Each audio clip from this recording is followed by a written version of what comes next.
Welcome to another of our sponsor interviews for the Big Wool Show 2022. Our special guest for this interview is Alasdair from Wool to Yarn. How are you going, Alasdair? Very good. Fine, thank you. Actually quite dry here for a change. Oh, And that's novel. yes, Saturday we was a bit of a flood going on around here. We looked at the drain with a bit of interest as it was gurgling out. So yes. Well, I'm glad that you guys are keeping dry at Wool to Yarn.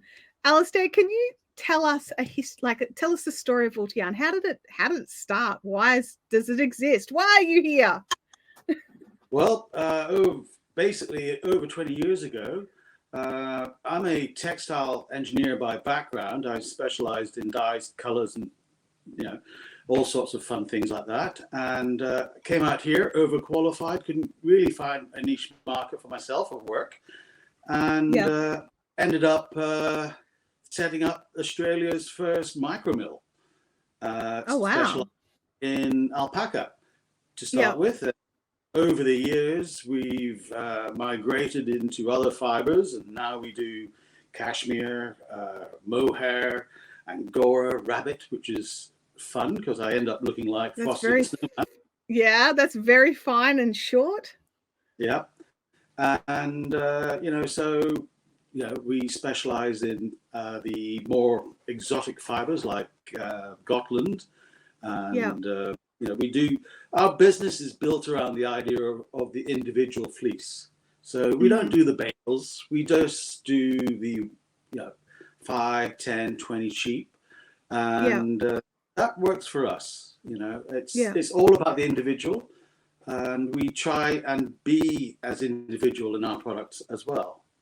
And we've taken the idea of producing yarns and tops, and we now are one of the fully integrated mills that can process from the raw all the way through to knitwear, and it's all done because that's a rare thing in Australia as well. There's not many of those. It's a rare thing in the world, because to be actually able to do the programming and designing on the big commercial knitting machines requires quite an in-depth knowledge. And it's a totally different beastie to actually making the yarns, which again, so mills tend to be one or the other. They don't tend to do both. Yeah. And, we're doing it out of alpaca. We're doing 100%. And, we can take it all the way back and tell you which animal it's from, which is that's pretty special. Yeah. It's very special.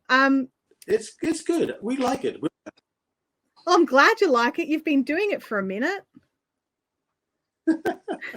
Oh, yeah. I think half the fun is the fact that at least I'm hiding in the mill and I can't annoy people with my bad dad jokes.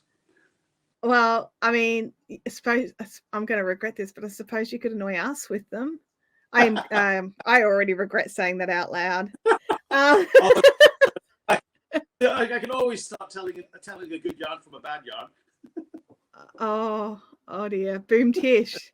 I asked for that, didn't I? So you guys have been running for like over 20 years. Yeah. And our latest, I think, like to innovate rather than imitate. So, our latest thing is, thanks to my daughters, we are looking to recover garments destined for the landfill. And, that's a huge problem. It is. Basically, I mean, at this point, we're doing the research in it, and we've proven the process. So we're just about to take the process up another level, and basically taking it all the way through to not just yarn, but into finished product. And when you start researching into finished products, where you can put it through is huge. Now, we're still developing this through alpaca as our main feature, because that's I believe gives us the nicest and softest product through. But using pure wool, you have huge opportunities to explore into whole different areas, which is really quite exciting because I mean, and you get to open up to people who are allergic to alpaca, like me. no, you can't be allergic to alpaca. Oh, yes, you can. It's just been washed.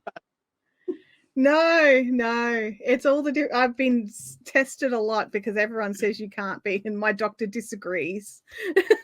To be honest, after working with the fibre for 20 years, I can't Yeah. wear alpaca anymore because I get a reaction. Really? Oh yeah, it's just I know it. I find it itchy, but it's an absolutely gorgeous fibre, and basically, I mean, I'm jealous because I know it feels amazing because I've used it, which is how I found out I'm allergic to it, and it's got all these beautiful properties, and I can't have it. No, and it's basically yes. I would probably say to you, it's a fact that it's it's overexposure half the time that's causes that, because I mean it is. We are in industry. We use way too many chemicals.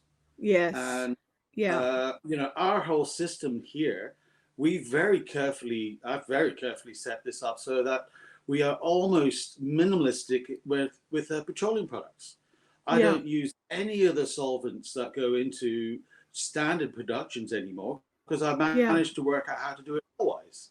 And it's the same with us, how we wash the fibre. We've had 20 years to develop our process and refine our process so that, it is now zero. It can't be better. We're actually better in our effluent than most houses are. And that's just because that's the big one of the big problems with that the fibre industry faced back in the 80s and 90s, wasn't it? Which was all of the effluent and the water usage and things like that made mills close down en masse, basically.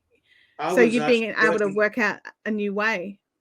I was working for a factory in UK back then, and we developed the world's first vertical scouring system for alpaca and for wool. Because I mean, I worked out the techniques and science behind that, and managed to reduce by over 80% our water usage in washing of the fibre. And so, this is where my knowledge that I came out to Australia with was incredibly frustrating for me. It was not recognized and not utilized either. I mean, it was so it was to say the least. When I arrived, we had 6 commercial scourers. We're down to 1 and 1.5, and we can't wait for Kashmir to get their Kashmir connections. To get I know I think everyone's just like, come on. It's something that it's not. We don't need it. We're quite independent. You're sorted, but but I'm fully aware that there's other people out there. To have our own homegrown industry survive, we can't always process the 100-kilo bales and send them over to New Zealand for spinning, because I mean we need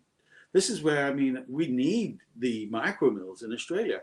We can't sustainably run a large mill. It's going to be interesting to see how the Brisbane one goes, because that's a new mill that's opening up there, and they're taking it all the way from scratch. And they've got a scourer built into them, and so it's a wait and see moment, isn't it? Oh no, it's a very steep learning curve, because it's fine to have machineries, but if you don't actually have the knowledge on how to operate the machinery properly, you've got such room for potential disaster. It's not funny. I mean, I was just going to say a mistake, but okay, disaster.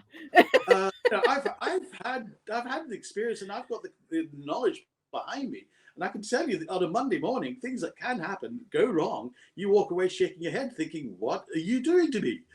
And it's just there's still we call it Mondayitis, and it's there for a reason, because I mean the machines could be running beautifully all week, had a weekend off, come back, switch on.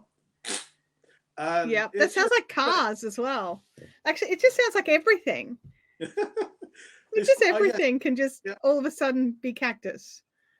And things that love been running, and at the same time, I mean, we've tried to do specifically something fancy for someone, and applying all the right theory that if you do this, this, and this, you get X, Y, and Z, and watch what comes out as in absolutely beautiful, pristine yarn that's absolutely perfect, and you're wanting an art yarn, and you're looking at this thinking, what are you doing to me? You're not supposed to do this. Yeah, it's like, what? It just, and then, then the very next fleece you put through, you got this art yarn, and you're going, no, she doesn't want this. Yeah. But, it's just, that's what the fibre is. You're dealing with a natural product. And that's why. It is an element. Yeah. Yeah. There's the element of surprise and, the gremlin in it. Yeah. Yes. But you end up with an individual. You're not ending up with a product that's replicated for thousands and thousands of miles. I mean, have you ever had that happen? Aiming for one thing, end up with another, and then just realize, what, we still want that, and then replicate it again for the next run, sort of thing. Couldn't replicate it the second time round, but it was. Fortunately, I mean, this was this poor lady's prize fleece that had won all these awards, and it was absolutely gorgeous. And but not what she wanted. Yeah, she actually loved it, and it was totally unexpected because when she knitted it up, it was absolutely stunning. It had all this character that came through, and it was a totally unique product, and she loved it. She wanted me to do it again. Good. And I tried it the next time, and I got this beautiful yarn that came up absolutely perfect. And I didn't change anything. It wasn't the same machines, and it went through this exact same process. We did one on a Monday, and the other one went through on a Wednesday. It's a bit like when you're hand spinning, sometimes you'll be going to spin a single for an 8-ply, and then you realize, you look down, nope, we're having lace weight today, everybody. Totally, yeah. Yeah. And we're not helped by the fact in Melbourne, I think we've got 4 seasons in a day. So what starts off in the morning, it's a northerly, and you've got 80% humidity, and then it swings around to a southerly, and you've got 20% humidity. And you just watch the fibres go like a cat through a hot wash, Yeah. As a dyer, I used to have a problem with the weigh days. So when I would be skeining off the yarn, obviously every cone's a bit different, so I would weigh it as I skein it, and I always made my skeins 105 grams. Which from a business perspective, I know what I'm doing. As in, I know that I'm bye profits. But what would happen is if all of a sudden we had a really dry day, that skein would drop down to that was 105 grams on the day that I wound it, and on after because I'm obsessed. I weigh, and then after they're dried, while I'm labeling them, I weigh it again, because it's that's what the person's going to see when they get home, and it's still 105, and then it's a really dry day and you weigh it and it's 98, and you're like, okay. But there's nothing you can do because it's weather. But there's also that's why you do to a standard, and you can weigh. You can, if you wish to weigh them, you weigh them to a specific dry weight. But when you're dealing with, say, wool, merino, it's got a totally different absorption rate to, say, alpaca. And so when you weigh up to 105, and by the way, we do exactly the same. We do 105. We don't do 100 because it's too much risk. The people at the other end who receive it, they don't understand it was 100 when you weighed it. They only care what it is when they get it. Yeah. And you'll find also the fact that I've weighed up stuff, and by the time you finish dyeing it, it can come back at 110. Yeah, because of the but then it could still dry and come back to 102. No, that's what I mean. Even after drying, back at 110. Yeah. I know, but I mean, on a dry day, a non-humid day, it's bizarre how it all works. Yeah. Well, it's not bizarre, it's weather. that's where you're dealing with a natural product. Yeah. Merino, I think, can absorb something like 40% moisture, and Yeah. without even thinking about it. Yeah. And you And can absorb, I think it's like 12 or 13. Is it? I don't know the exact thing. I thought it was 12 or 13, but that just feels too high before you can feel it like as a tactile moisture. Like there's a certain percentage. when it hits 60%, you actually feel the moisture in the fiber. Yeah. But you can have Which just 40%. feels ridiculous, right? Yeah. It feels like it's like if my t-shirt was 60% wet, we would know. Yep. And Whereas with the wool, you don't. Yeah. No, but that's why, I mean, that's also where it comes through in the oils and how you process it and the oils that you use. Yeah. And I learned all this at uni, which is when I was awake mostly. I couldn't always guarantee on a Monday morning, but You've got a thing for Mondays, don't you? Oh, look, yes, I've had 40 years of experience working on Mondays, knowing what Mondays do to me. Other people had Fridays. I had a colleague of mine that basically, we called him Crash Wilson, because on a Friday afternoon no, you didn't get in the car with him. Mm-mm. Oh, wow. Okay. At least you knew, I suppose. Yeah, he went round a corner in Tassie and hit a bunch of leaves and ended up backwards in a tree. I got out and walked, but there's just the fact that the wind had blown 2 minutes before he got to that corner and dropped a whole stack of leaves on it. It was. Oh my gosh, it's far out. Things that happen. Yeah, and just to swing us back to yarn, one of the things that I love about spinning and dyeing and creating yarn is that we are all creating individual products, and that, like with what you guys do at Wool to Yarn, you're getting to see every individual product step. So, like, do you ever just go, why can't I just make this again? But you can't. I would probably say my wife, who used to be in a previous lifespan a medical records administrator, has developed a phobia about recording anything related to process. So when she gets creative in there, it is exactly that. It is creative.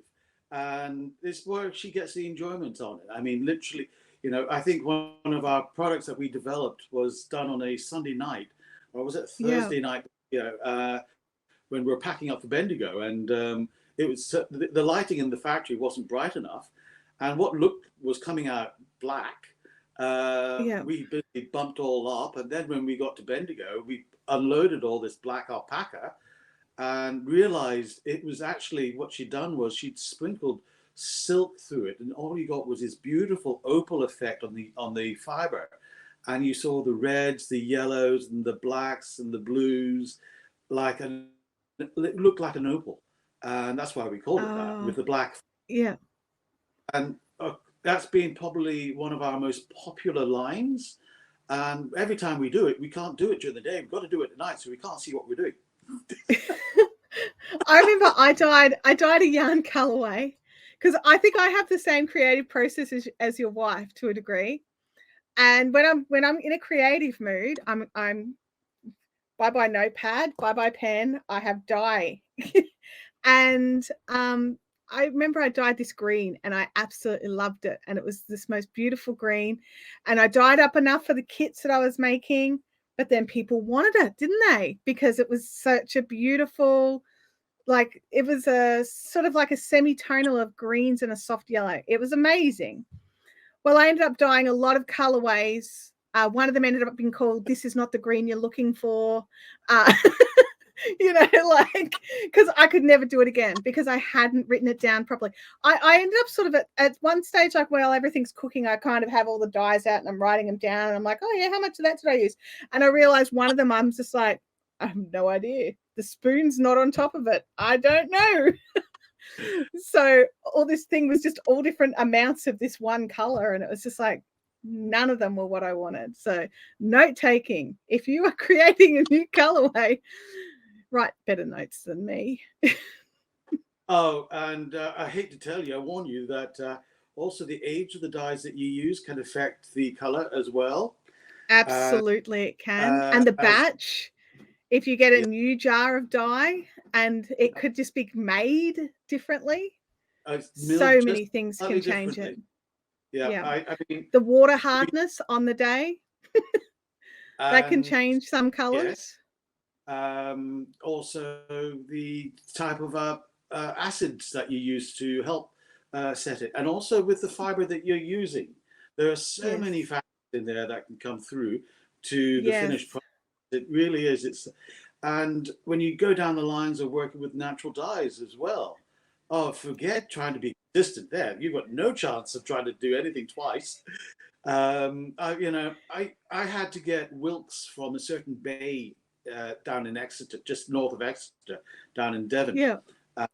We were extracting them for the purple, and that stunk to high heaven, because you had to get the whelks fermenting first. They're the type of oyster mussel sort of thing, like a sea snail. Yeah. And so we did, I don't know, about 10 batches, and every single one of them came out a different color. And we were all doing exactly the same. It was really. You can follow a recipe as much as you want, but you have to accept the fact that there will be variations. Yeah, and trying to because there are variations in nature. No, I get it. And I get, the number of times we've had people come back to me presenting, I've got this far to just knit on a garment that they've got, and they've run out and they're 25 grams short, and we've got no chance. No, that's when you hit Facebook groups and go, did anybody else buy this batch on this date? It's the only one that's going to match. Yeah. Or go, you know what? Bands are going to be a totally contrast color. Look, I think that's probably why the Harlequin design came forward. I think that was specifically for people to use up all the extra colors that they have. Yes. Yeah. But, gosh. No, it is endless fun. I think the most important thing for us, though, we keep coming back to with us, is the fibre has to be presented to us as clean as possible. I mean, for 20 years, I've been banging on about the need to keep the fibre as free of vegetable matter as possible. Because, unfortunately, you have a flower of some sort in there, and you don't know it's there. That could actually release colour out into your process. And so what you think is a nice white fleece can come out slightly on the yellow side because someone's left some daisies in there. And you don't know. So, for us, when you get dealing with natural fibres, you don't help yourself when you don't give us clean fibre. Yeah. So do you recommend, because like a lot of the stuff that comes to you is alpaca, and they don't really coat alpacas like they do with sheep, do they? We brush our alpacas. I mean, I've got 160 of them, and we brush them down prior to shearing. And that's the best way and only way. And it's the one time of our year that my wife and I actually have a conversation. As though you're brushing the alpacas. Yeah. Yeah. Forced.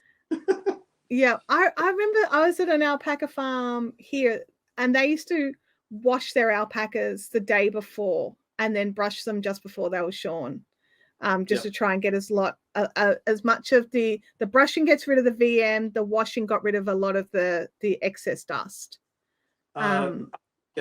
We don't worry so much about the dust and dirt because that does work out.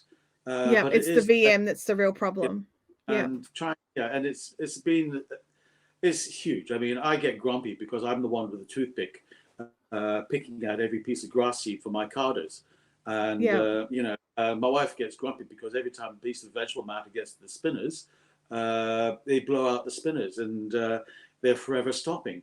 And there's usually a dark cloud of muttering going past me. We all definitely have things that create the dark cloud of muttering that happen in our lives, in our work lives, don't we? Yeah, yeah. The little things that set us off, our little work triggers.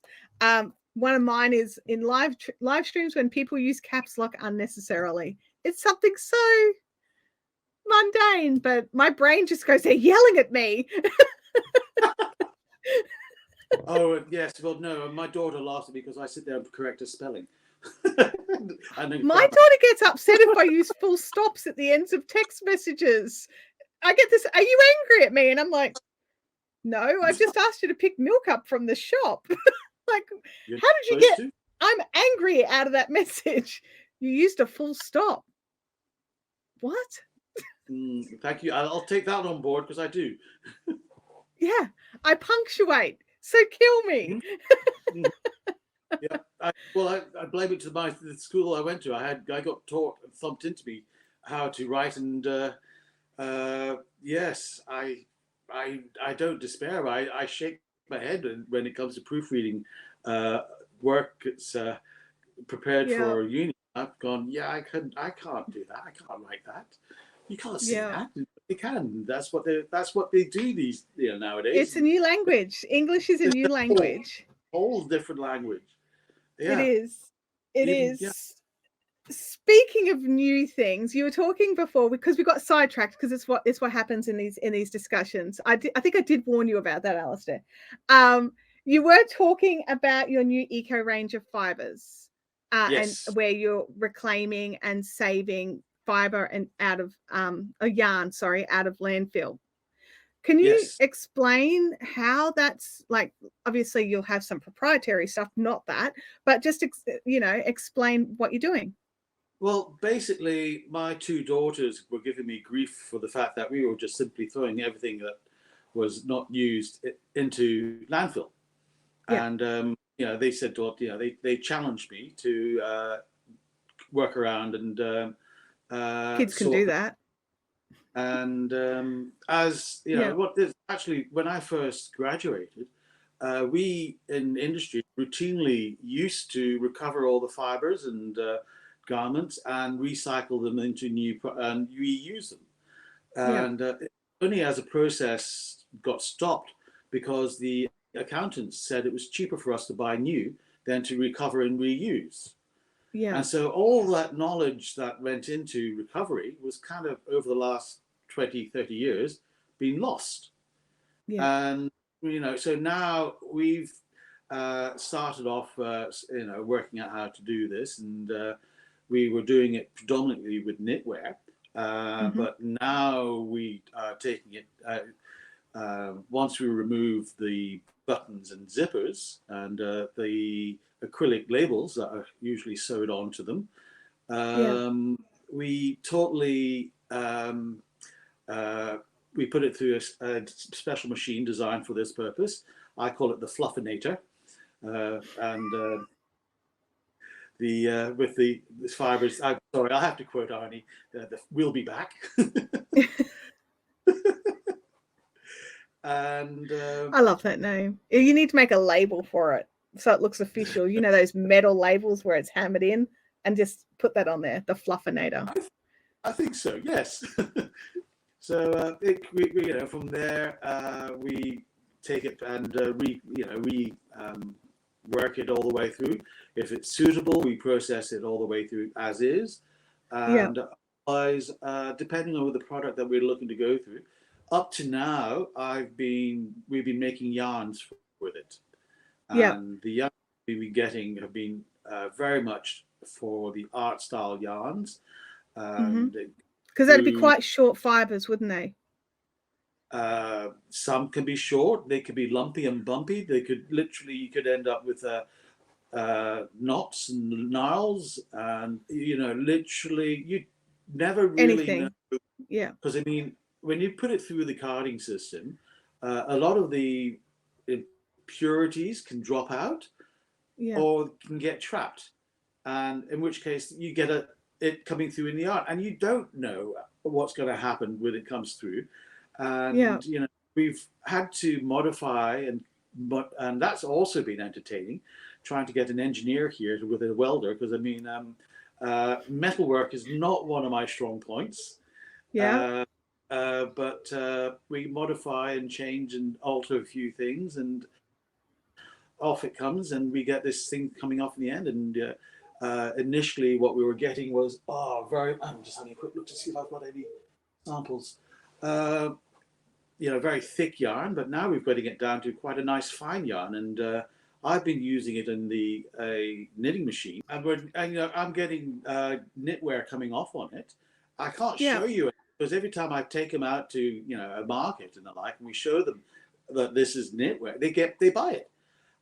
Which is kind of what you want, right? Like that's a pretty decent end experience.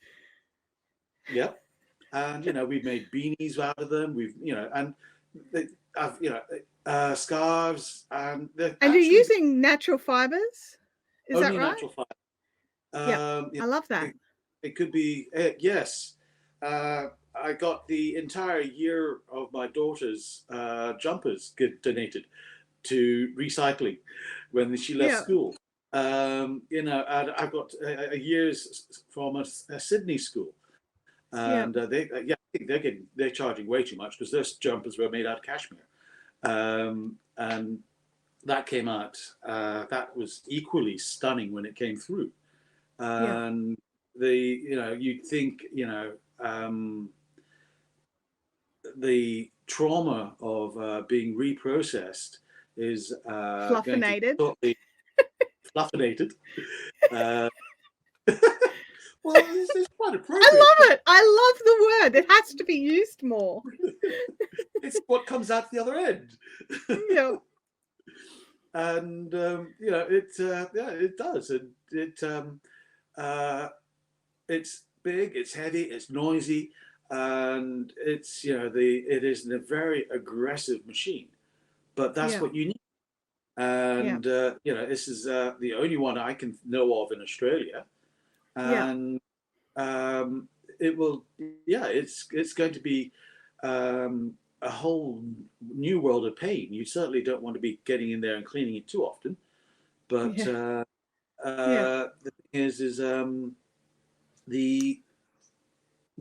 this could change from the way we do things and move our business in a totally different world if things move, in the way that it has the potential to do. Because there is a lot of fabric, like knitwear, and that just does end up in landfill. Like I think about it all the time. Like do you process, like, obviously it's not only knitwear, you're talking about zippers and buttons. Is it like, can you run denim through it or anything like that? I have done cotton and denim, and like t-shirts and things like that could go through. Wow. And that's the thing, like you think about like that imagery that you see when they're showing how bad fabric in landfill is, because there's a YouTube video where there's like a bulldozer just bulldozing, like it just looks like like a massive amount of just shirts, and just thinking that like you could claim that. And we in Australia do, in Victoria, I'm not certain which, it's something like 6,000 kilos a week goes into landfill of fabric, of clothing. Oh my gosh. And what is your limitations? Like you've got one fluffinator, so what is your limitation? Well, we're doing this on our own. We're not sought any finance for this. We're doing it all on our own. So basically, our business is supporting this as research and development. We didn't qualify for the grants because they wanted us to partner with the Salvos or whoever, and we're too small. We can't handle the volume they can generate. So we basically it's a case of we grow it and we develop the business and grow it along. So it's got to be sustainable. It's got to have a market for it. And this is I'm not, I'm fortunately, I've got two very smart young daughters who are very. I'm thinking I need to buy some fluffinated yarn. Like, is that going to be available on your website? It will be, yes. I'm going to have to keep it. Is it called fluffinated yarn? Because I think it needs to be. I'll take that on board, and I will. I'll take that on board. Yes. I mean, you've probably got some like more, like marketing better marketing version of the name rather than fluffinated. But I like fluffinated. If you're watching this on a replay, you need to let us know if you would buy fluffinated yarn or if you want a better name. Yes. Yeah. Well, I mean, we were calling it eco because and our green yarn and such like. But I mean, the thing is, I mean, all the colors in there are natural. The colors from the original fibre, so we don't have to re-dye them or that. Yeah. And so this is where my Belinda's is so creative with her what she does. I mean, she looks and plays around, and what comes out is pretty unique. And again, we look for it to be non-scratchy because we're looking for the comfort. And it's pointless just making it if it's going to sit in a drawer and because it's not going to be pleasant to wear. Yeah, it's like when you buy like nasty string, it's just scratchy and horrible, and you don't want to use that string. You want to go and find the other good string. Yeah, and I agree. And we are trying to look and develop products for the scratchy stuff because I mean, it's not all going to be nice and soft. So we need to that, and that's something that we are working on. And I'm quite lucky in the sense that with my background, I can look at that and go, right, we can use this process and with the potential to go into that direction. And weed mats for your garden. I'm just picking things off the, there's packing for people who are creating up for things. Instead of using styrene balls, you can use this. These are they're not quite up to standard for insulation purposes because the flame and the chemicals involved with that. I personally wouldn't go near it. But this is where because you don't know how it's been dyed because that dyeing process is out of your hands. Also, if you're coating something for flame retardancy, you have to make sure it meets specifications, and that requires a testing lab. And that's we're small. We're not. It's a whole nother. That's a whole nother ball game. Yeah, and that's a whole nother world of pain. I'm not. I can't investigate going into because I mean, well, it's your field is making yarn for hand knitters.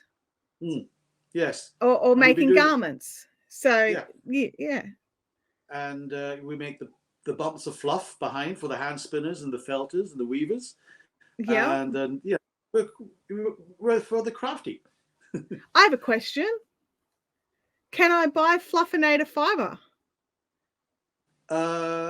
Yes, you will be able to, I suppose. That's something which I don't think if you're wanting to use it for felting, yes. I don't think you'll be able to use it for hand spinning. Why is that? The fibre is very short. But see, I've bought fibres that are like this long, like half a 4 or 5 mil. Yeah. And it's perfect. Long draw is perfect for it because it just catches it. I think your skills levels are significantly higher than mine. Okay. I mean, that's what traditionally what you're talking about there is a woolen spinning system, because basically you have 3 types of spinning. You've got a worsted spinning where all the long fibers are orientated in one direction. Yeah. You have woolen, which is 100% like random. Random. Yeah. It's like bed hair spinning. Yeah, totally. And then you have what we do is a semi-worsted, where the long fibers get orientated and the short fibers are random. And that bulks up the yarn and makes it soft. Lofty and soft. I spin semi-woolen personally. It's how I usually spin. Yeah. That's actually the best way to do it as a spinner. Yeah. Because you spinning worsted is actually very hard for a hand spinner to make soft, unless you're using, because they have the high. Unless you're using what? Sorry. Merino. Yes. Merino has a high crimp that enables you to do so, but most fibers don't have that high crimp. Yeah. And that's why you need to either, and when you're dealing with the shorter fibers, that's why you use a woolen mill, and that's traditionally how a mill was identified. When you looked at them on, they called themselves a woolen mill because they did short fiber. I just assumed it was because of wool. No, that immediately tells you that they're non-textile background. A textile. I don't have a textile background. Yeah, but that's why they think, oh, they do wool. That's why it's an alpaca mill or a wool mill. But woolen is literally. It's the terminology of style of spinning. Yes, and worsted. That makes sense now. Yeah, the worsted mills have been for the last 200 years developed with the merino, and I worked for a company which was the first mill to open outside the English Midlands after the Luddite riots in 1812. Yeah. Hang on, I'm just getting a sign me up telling me I'm getting low battery, even though I'm sitting here on charge. We will be using a lot of your battery. So yeah. Yeah, and I've got you plugged in just to make sure. But if you drop out, we know why. I can always come back on the others, back up. Yeah. If that happens, just use the same link and I'll wait for you. Yeah. Okay. Basically, I've got backup here, which redundancy because I didn't know this was going to work. Well, now we do. But so basically, I mean, we had all the original equipment in there from 1812, all the old wooden spinning jigs, and and it was water driven, so you had a big water mill, huge leather belts were running all over the place, and half the reason I'm deaf now is working with that machinery. It was big old wooden, wooden, the noise of the shuttlecock going back and forth, the banging and everything. It's really amazing. But the whole thing is we have an enormous amount of history in our process, and 9 times out of 10 we're not reinventing something or creating something new. We're actually reinventing something that's been done in the past. Yeah. And that's where, when you've got things like this fluffy fiber coming through, working out how to approach fluffinated.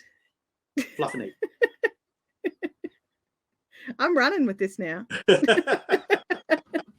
It's the fiber that has gone through the process has been fluffinated. I warned you, dad jokes. Yeah, and I said I'm here for it. But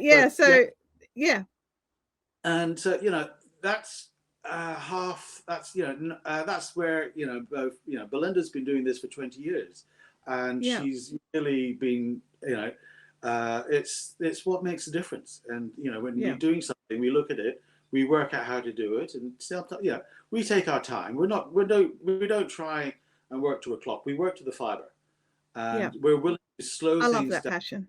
Just to make it right. And so that's how we work. And we've got 2 years of backlog which we're busy trying to clear because all our customers, we couldn't work. We were the only mill to be closed during COVID, and I was at work a couple of times, and I got the police turning up just to make sure I wasn't working. It was quite mind blowing. And like, yeah, especially if you're the only one there. Like, yeah. anyway, sorry, we I'm won't get surrounded by into the politics of that, but yes. no, I'm surrounded by car repairs that were all going full gangbusters Yeah. all around me. And you know, I'm looking at that thinking, I'm a little mill by myself, and you guys are here telling Yeah. me how it should be working. You know, this is nuts. But Yeah. you know, but at the same time, I understood that what was behind it all, so I wasn't really, you know, Yeah. giving them a It's hard time. disappointing, but understandable. Yeah. Yeah, and you know, this is Yeah. where you know we're back at it now. The machines weren't Excellent. happy with us because I mean, after being shut down and not being used over winter Yeah. twice, I've had bearings go, I've had motors blow, and you know, it's been something that you know, it's taken us months to get everything up and running again, Yeah. and it's you know, but that's where we're at, and you know, but it's good to be back. Thoroughly enjoying it. You know, I'm glad. And I love this new product that you guys have created while you were down. So we've been talking about your website a little bit, things that will be available on the website. Yep. There are changes in the wind there as well. Is that right? Yes, we're just about to go to an upgrade on our website, and it's now being professionally done rather than something created by myself, which was ever so slightly functional, I think the term would be. I certainly wouldn't say it's aesthetic. I love that word. It was very functional. It did its job. It was clunky. Well, Safe, I'm glad to hear there's something new coming along. Do you have a go live date? we have to update all our stock and all our new yarns that we've got so that they are all going to be present on there because and so basically, and we'll have our fluffinated yarns to go on to that as well. You know, There's still a bit to do. Yeah, we've got the product coming through, and we're just working out the dynamics of how to sell something that's very much individual, because you know, you do one run on that and it will be one run. You'll never get the same twice. And so I think this is where we need to explain carefully, this is exactly what's going on here. And, you know, sometimes the yarn comes through and I've tried to make it as standard as a DK or, you know, sports weight as possible, or chunky or an Aran. And you know, but sometimes it sits there and the yarn's gone from a sports weight to a chunky and then back down to a lace weight, and it's all quite what it's doing, because I mean that's what it wants to do. Yes, that's what it wants to be when it grows up. It didn't want to be DK, it wanted to be lace weight. And so trying to explain that and explain what's going on this, I don't know whether to put it down as a, you know, almost like a bit of a lottery where people get, you know, a surprise. Yeah. Is that with the fluffinated or with all of them? Oh, it's with the fluffinated. I mean, with our other, they're far more consistent, obviously. Yeah. Well, I mean, I would just say with the like just, you know, my business hat is just come on. The fluffinated yarn is a lucky dip. We'll take that on board. It's what it is. Or the other option is fluffinate it, make the yarn, take the photos, sell that yarn. Yeah. And do it that way. Wait until you've got the yarn, take the photos, and then once that's gone, the next batch will be these photos. Yeah. I just think, I don't know. For me, I think especially with the novelty factor of the fluffinated yarn, I wouldn't care what yarn came through. It's a fun thing. I'm buying it to play with it because it's an exciting prospect. And it's different. But the thing I find is, you know, this is where we check to make sure what's coming through is as suitable for its end purpose as possible. But you know, that's, we can't do more than that. I mean, we check to make sure it's, you know, with the tests against to make sure it's not prickly, and you don't run away screaming, "I'm turning into a big hive." And it's but it is a very much unique individual product. Yeah, and I think I mean, this is just from my perspective. I think that's in itself is enough. It is a unique product. It's a new way of doing it. I love it. I love the idea of it. Obviously I keep playing with the word. I think it's fun. And I think the marketing on it should be fun as well. So we've got the Big Wool Show coming up. We're hoping, fingers are crossed. I went to cross the wrong two fingers. That hand doesn't like it. There we go. Crossing the fingers that the new website will be up and running. Otherwise, the other one will still be there. We'll have on there. There'll be some way for people to buy these cool things that we've been talking about. So on the things that you currently are selling are like your beautiful little logs of alpaca fluff, like what's behind you, your yarns. Like what sort of things can we find as well as the fluffinated? We are, well, I must say, I think Belinda gets bored doing the same thing on a daily basis. So, we've got a whole range of not just alpaca yarns coming through, but we've been doing various blends as well with alpaca and cashmere. We've got alpaca merino coming through. They're hand dyed, so the natural variations will be there, and they have to be, for us to be happy with our yarns, they have to be soft. Yes. And so that's the prerequisite in all our yarns.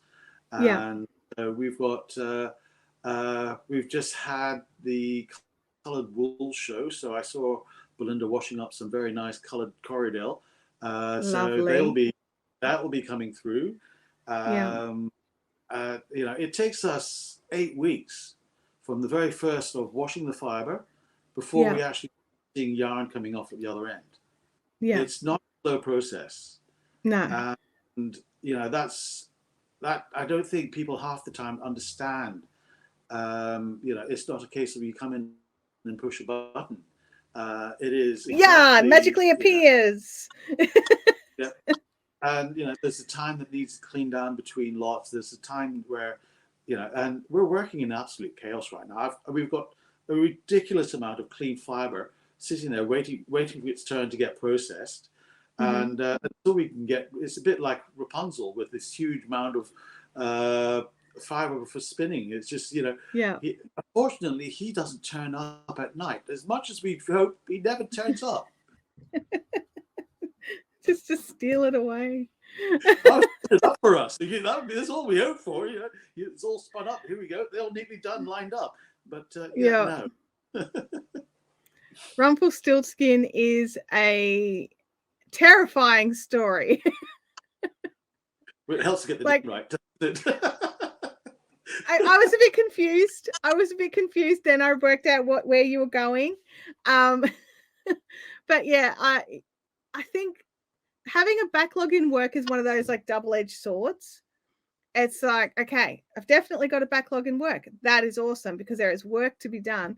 And then you're like, oh my God, I've got a backlog of work. However will I get it all done? Do you guys, because it is just you and Belinda there most of the time. It is only Belinda and I. And her mom's got health issues, so I can, she can literally has to run away and deal with those issues. I've got issues where right now my mom's not been well, and we're hoping that when she gets out of hospital, I can fly over and see her, and we're all waiting to do so. And so I haven't seen her for 2.5 years. So you need to see your mom. Yes. Yeah. And so basically, I'll be disappearing potentially for a week or two, and it's just literally trying to fit everything in this life right now. It's just so it's out. And we're doing. I don't know if I can speak for everybody, but I am glad that you're making an effort to fit some big wool show stuff in, so we get to all play with the new things. Oh, look! I thoroughly enjoyed being involved in it. The last one that was a number of years ago now. And yes, looking forward to this one. I think it'll be a lot of fun. Okay, yeah. And I'll try and make in time to get in to have a chat during the weekend itself, so we can you can chin me and see how we're going on the Fluffinator and see what's coming through. Oh, that would be amazing. Yeah. That would be awesome. But we'll have to wait and see on that one. Oh, totally. Again, it's it's again a totally different process, and we've scaled up from where we were doing a kilo or two an hour to where this one will do. I have no idea. I have a calculated capacity, which has got no relation to production idea, but it could do 100 kilos an hour. Oh wow! Okay, so that's a big jump. It's a huge jump, and this is when this starts running through. There's potentially I could have an adverse effect on all the businesses around me by sucking up all their power, which could be entertaining. That could make them upset. I have one question. Do you need more fabric, or have you got sources for that? At this point, I've got plenty of fabrics at this point, and we have this is where I'm wanting to make sure what's coming through. So I need to. There's a whole stack of quality things coming through that will be doing this. So once I've commissioned and got this big machine running, that's basically trialing it and making sure I get the right settings. And it's fine tuning. The science is there, and we'll be a totally different situation. And I've got 5 bales, which is around 600 kilos, ready to go. And wow, that's kind of exciting. I'm glad. Don't know whether I'm excited to see the bales go, or think of all that space you'll get back. Well, no, you think right now it's 5 bales which all neatly compressed down. After it goes through, it'll just be fluff, and I'll have fluff everywhere.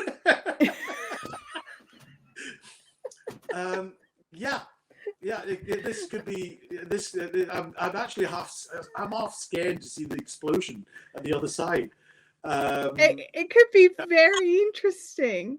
It's and so yes, there'll be some fun social media posts. Where's Alasdair? And then just have you popping out of. You'll probably just see a little hand appear on top of this big mound of fluff. Yeah. Yes. OH&S won't be happy with me. No. Oh my goodness. Alasdair, it's been wonderful having a chat with you today, and I really appreciate you making the time to have this call so that we could sit down and do this. I really do hope that we will get to see you over the weekend, but I totally understand if we don't get to. And I personally can't wait to check out these fluffinated yarns. So I hope that we get to see them on the website soon too. No worries. Thank you very much, Chantelle, for having me. I appreciate that. It's nice to have a chat. It's fun talking about the things we love, isn't it? I find I enjoy it because this is what I'm passionate about. And exactly. I bought the bug when I was in my 20s, and 35 years on, I'm still madly in love in doing what I'm doing. But sometimes I must say it'd be nicer if the machines behaved themselves some more. Sounds like you're talking about toddlers. Oh, they'd be easier. Oh